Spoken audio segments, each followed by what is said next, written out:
এটার ভিতরে কোনো ধরনের যদি দুর্নীতির কোনো গন্ধ পান আমাদের জানাবেন। আমার ক্ষেত্রে যদি কোনো দুর্নীতি থাকতে অবশ্যই প্রকাশ করে দিবেন। আপনারা জানেন আমাদের কিন্তু এখন একটা রিক্রুটমেন্ট হচ্ছে, যেমন কৃষি গবেষণা ইনস্টিটিউটে, তারপরে ধান গবেষণা ইনস্টিটিউটে, তারপরে পাট গবেষণা ইনস্টিটিউটে, বিআইএফসিতে।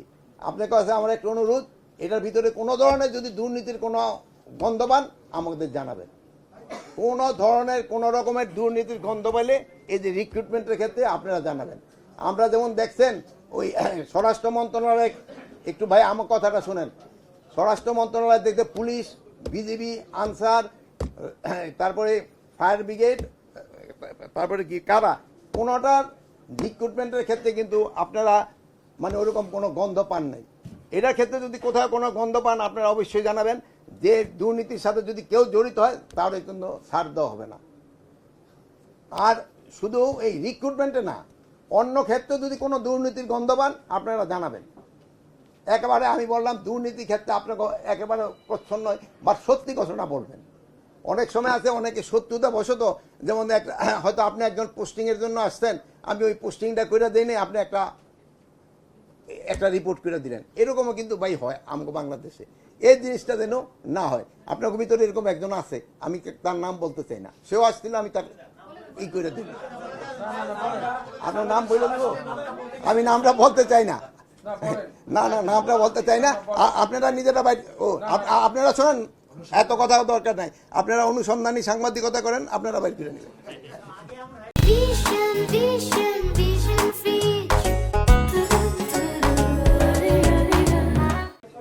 আরেকটা জিনিস হলো টেন্ডারের ক্ষেত্রে যদি কোনো ধরনের দুর্নীতি থাকে আপনারা অবশ্যই প্রকাশ করবেন। কোনো ধরনের দুর্নীতি থাকলে কোনো অবস্থাও থাকে, এখানে আমার আত্মীয় স্বজন বা আমার বন্ধু বান্ধব যদি কোথাও কোনো জড়িত থাকে অবশ্যই প্রকাশ করবেন।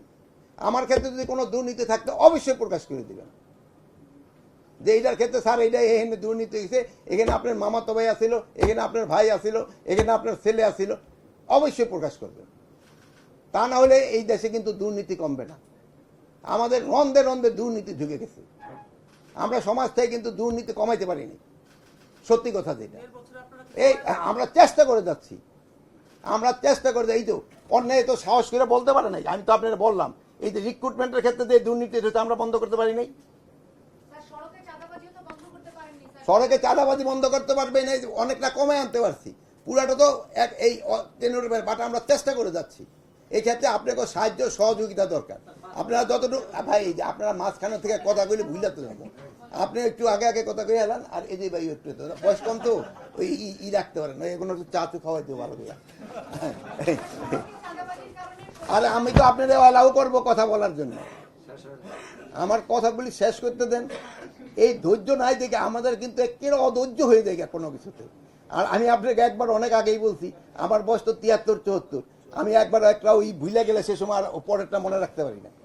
আপনার তো ইয়াং মানুষ, মুখস্থ করে কবিতা পুরো মুখস্থ করে ফেলতে পারেন। আর প্লাস ওই যে সারে আমরা একটা নীতিমালা করে দিছি, এই যে সারের ক্ষেত্রে আমরা এই সারের ডিলারদের ক্ষেত্রে আমাকে যেই সব জায়গায় খালি আছে ওই সব জায়গাগুলি আপাতত নিয়োগ দিব, পুরানো যারা আছে তারা করতে থাকবে। যদি তারা ওরকম কোনো দুর্নীতির সাথে জড়িত বা অবৈধভাবে কোনো কিছু না পেয়ে থাকে তবে, তা না হলে কারো সারের ডিলারশিপ আমরা বাতিল করতেছি না, বাট যেই সব জায়গায় খালি আছে ওইগুলি আমরা দিয়ে দিব। নীতিমালা হয়ে গেছে, আপনারা যদি নীতিমালা ওয়েবসাইটে দিয়ে দিচ্ছেন, ওয়েবসাইটে আপনার ওয়েবসাইট ওই নীতিমালাটা পড়লে আপনি বুঝতে পারবেন যে কেন নীতিমালাটা করা হয়েছে।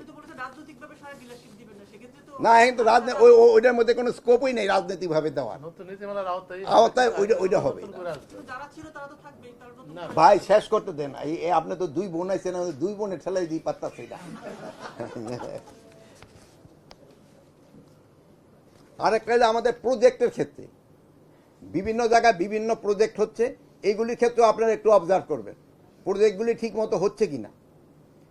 প্রজেক্টে যে পরিমাণ টাকা দিচ্ছে সরকার ওই পরিমাণ কাজ হচ্ছে কিনা, এইগুলো কিন্তু আপনারা ওভারসি করবেন, যেহেতু আপনারা কিন্তু একটা আমরা বললাম চতুর্থ স্তম্ভ।